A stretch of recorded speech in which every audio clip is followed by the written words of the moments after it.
Shalom. Salam damai sejahtera buat semua kita, anak-anak Tuhan. Kita berada di bawah tema mendidik dalam kebenaran. Kekasih Tuhan, zaman ini tuntutan kehidupan yang berkualitas sangat tinggi. Karena itu rasa-rasanya pendidikan menjadi sasaran utama. Pendidikan formal menjadi sasaran utama. Orang mengejar pendidikan setinggi-tingginya. Orang tua putar otak untuk bagaimana bisa memberi fasilitas, memberi dukungan bagi anak-anak mereka untuk memiliki pendidikan yang setinggi-tingginya agar menghasilkan manusia-manusia yang berkualitas, generasi-generasi yang hebat. Hari ini menutup bulan pendidikan, firman Tuhan memberikan sebuah penekanan tentang kebenaran dan karakter Kristus. Kepandaian, kecerdasan, kepintaran adalah hal yang penting dan itu merupakan tuntutan dunia. Tetapi bagaimana memiliki atau menghadirkan, menciptakan anak-anak Tuhan atau generasi-generasi yang memiliki kehidupan yang berkarakter Kristus, hidup dalam kebenaran, ini menjadi sebuah pergumulan. Ini menjadi sebuah pergumulan karena ketika kita tidak memberi perhatian secara khusus untuk hal ini,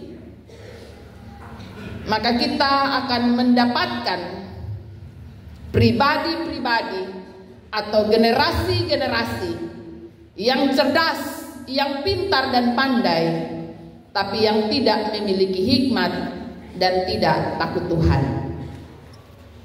Saudara-saudaraku yang kekasih, Yohanes ketika menuliskan surat ini, tujuan suratnya dikatakan kepada ibu yang terpilih dan anak-anaknya yang benar-benar aku kasihi. Siapa yang dimaksudkan oleh Yohanes ketika ia menuliskan surat ini? Ibu yang terpilih itu siapa? Anak-anak yang dikasihi itu siapa? Ibu yang terpilih yang dimaksudkan oleh Yohanes adalah gereja. Gereja sebagai induk yang melahirkan manusia yang dikasihi oleh Allah. Karena itu, ibu yang terpilih adalah gereja dan anak-anak yang dikasihi adalah umatnya.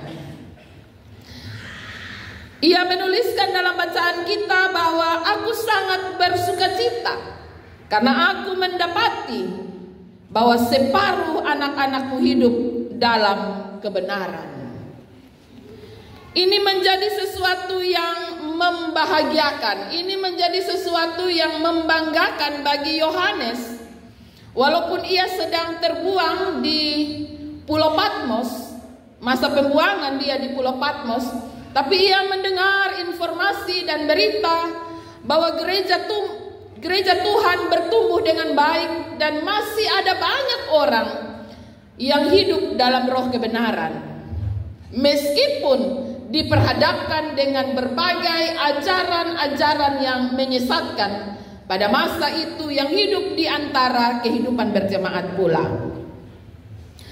Ia bersukacita karena ada anak-anak Tuhan yang tetap mempertahankan kebenaran di dalam hidup mereka. Ini penting karena hidup dalam kebenaran adalah hidup menurut perintah Bapa atau hidup sesuai dengan ajaran Kristus seperti yang tersampaikan dalam bacaan ini. Anakmu hidup dalam kebenaran sesuai dengan perintah yang telah diterima dari Bapa. Perintah apa atau ajaran apa yang membuat Yohanes merasakan sukacita? Yaitu saling mengasihi. Ini penting karena dunia sedang diperhadapkan dengan kehidupan yang autosentris, individual, ya, hidup untuk diri sendiri, yang penting beta baik-baik saja, yang penting beta aman-aman saja, orang lain tidak peduli. Hidup orang lain bukan urusan saya, ya. Kehidupan dan cara pandang seperti ini kan sekarang lagi marak ya dalam kehidupan kita. Kita tidak peduli dengan dunia sekitar, apapun yang terjadi biarlah terjadi di sana, yang penting saya memiliki kehidupan yang baik. Kehidupan gaya hidup autosentris atau individual ini sedang dihembuskan oleh dunia bagi kehidupan bergereja, bagi kehidupan anak-anak Tuhan. Karena itu Pak Yohanes mengajak saya dan saudara untuk menolak, berani menolak pengajaran yang tidak sesuai dengan kebenaran. Dan kebenaran hidup, pengajaran yang seperti apa? Saudara-saudaraku yang kekasih, yang pertama, Yohanes mengajak saya dan saudara untuk berani memiliki hidup yang kebenaran, dalam kebenaran, dan berani dan tegas untuk mulai mendidik anak-anak kita, generasi-generasi kita untuk ada dalam kebenaran itu sendiri. Menjadikan kebenaran sebagai sebuah prinsip hidup dan ajaran Kristus tentang mengasihi sebagai jalannya. Kebenaran versi Allah, bukan kebenaran versi pandangan manusia. Karena di dalam kebenaran versi Allah menolong kita untuk bisa melihat tentang pengajaran-pengajaran yang tidak berkenan di hadapan Allah. Hal yang kedua, Yohanes mengajak saya dan saudara untuk mengikuti perintah untuk saling mengasihi. Mengapa demikian? Karena ini mulai hilang dalam kehidupan bersama kita, kehidupan bergereja kita. Ya. Bahkan mungkin kita di dalam gereja saja kita tidak saling mengenal seorang akan yang lain lagi. Ya, kita sibuk dengan dunia kita sibuk dengan aktivitas kita. Sehingga kita menjadi orang yang sangat ego. Ini menjadi inti dari pengajaran Kristus. Ini menjadi inti dari anjuran Kristus. Kasih tidak saja berbicara atau sekedar omong, tetapi kasih lebih pada tindakan-tindakan nyata terhadap sesama kita. Hal yang ketiga, dia berbicara tentang waspada. Waspadalah terhadap ajaran sesat. Bahkan dengan tegas dia mengatakan terhadap orang-orang yang demikian, jangan engkau memberi salam, karena dengan demikian kamu mendapat bagian dalam perbuatannya yang jahat.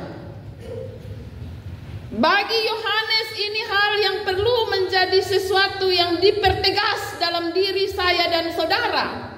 Hal tentang menolak ajaran-ajaran sesat. Karena ketika kita membiarkan ajaran-ajaran sesat itu masuk dalam kehidupan kita, membiarkan dia berdiam dalam diri kita, maka kita akan dipengaruhi olehnya, dan pada akhirnya kita meragukan tentang kekristenan kita, panggilan kita sebagai orang-orang percaya. Saudara-saudaraku yang kekasih, pendidikan anak-anak kita penting. Memberi mereka kesempatan untuk menjadi manusia-manusia yang terdidik itu penting. Tetapi jauh lebih penting dari semua itu ialah memberikan penekanan tentang kebenaran, tentang hal kasih, dan itu mesti dimulai dari dalam rumah kita.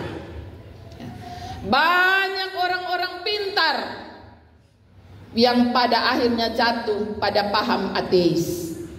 Mereka tidak mengakui Tuhan di dalam hidup mereka. Karena apa?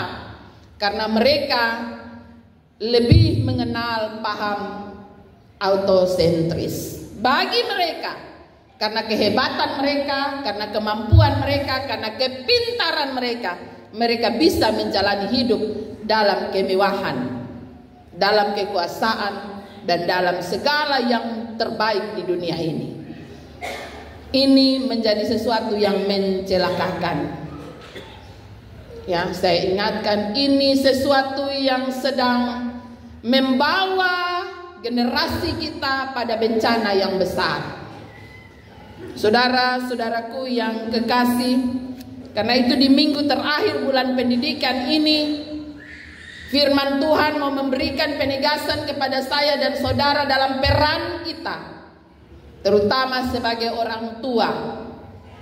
Bagaimana mengarahkan anak-anak kita untuk mengenal kebenaran, berpijak di atas kebenaran versi Allah, dan memiliki kasih di dalam hidup mereka, sehingga mereka tidak jatuh dalam roh zaman. Saudara-saudaraku yang kekasih dalam kasih Tuhan kita Yesus Kristus, kita diingatkan bahwa pendidikan itu penting dan perlu dikembangkan, karena dunia selalu mencari orang-orang yang berkualitas.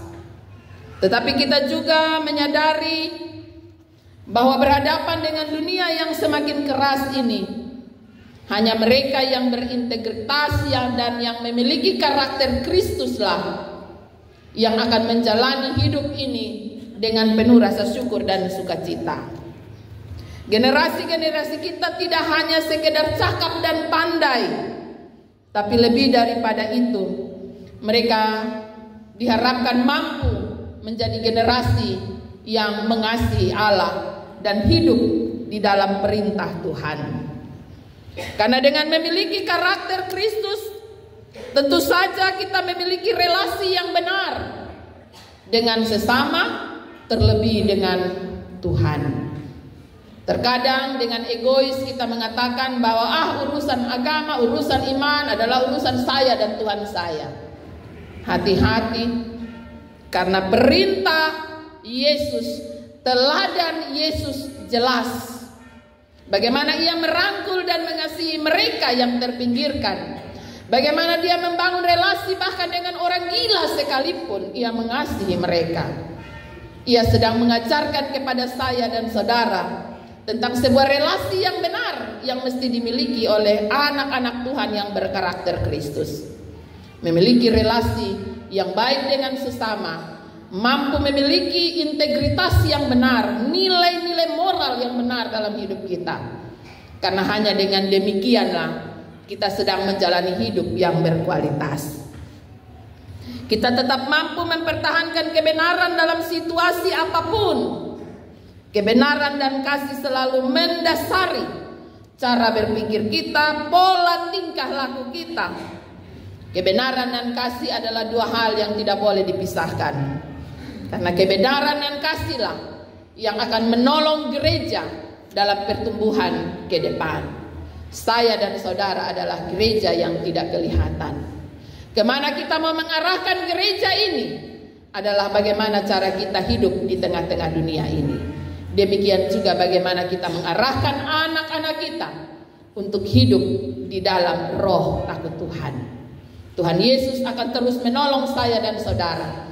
Tuhan Yesus akan terus memampukan saya dan saudara dalam panggilan kita untuk menolong generasi-generasi kita berhadapan dengan roh zaman yang begitu keras.